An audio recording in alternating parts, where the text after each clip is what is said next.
ថ្ងៃនេះយើងទៅរៀនប្រើ shortcut key នៅលើ Windows ទាំងអស់គ្នាឥ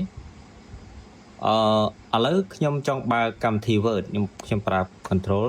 Alt ហើយអក្សរ W អញ្ចឹងវានឹងធ្វើការបើក Word ឲ្យយើងតែម្ដងឬក៏ Control Alt អក្សរ C អញ្ចឹងនឹងធ្វើការបើក CapCut កម្មវិធីដែលយើងប្រើប្រាស់អញ្ចឹងវាមានភាពលឿនជាងយើងយកម៉ៅមក click ធម្មតាអញ្ចឹងណា click ឆាប់បាយចេះហ្នឹងហើយតែយើងទៅរៀនប្រើទាំងអស់គ្នាអញ្ចឹងដើម្បីបានប្រើប្រាស់ shortcut key ដូចអំបញ្ញមិញអញ្ចឹងជាដំបូងយើងមកកម្មវិធី Word មកហើយម៉ៅស្ដាំហើយយកពាក្យថា property នៅត្រង់ចំណុចនេះបងប្អូនគ្នាយើងឃើញពីអក្សរដូចអញ្ចឹងកន្លែងនេះគេដាក់ថា shortcut key គេណា shortcut key អញ្ចឹងបើករណីយើងចង់ប្រើប្រាស់ keyword shortcut key មួយណាយើងដាក់អក្សរមួយនឹងឧទាហរណ៍ថា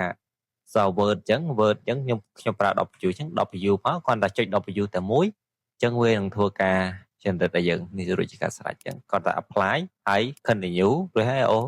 ខេអញ្ចឹងយើងគ្រាន់តែប្រើប្រាស់ shortcut key ប៉ុណ្ណឹងរួចជាការស្រេចសូមអរគុណសម្រាប់ការតាមដានទស្សនាវីដេអូ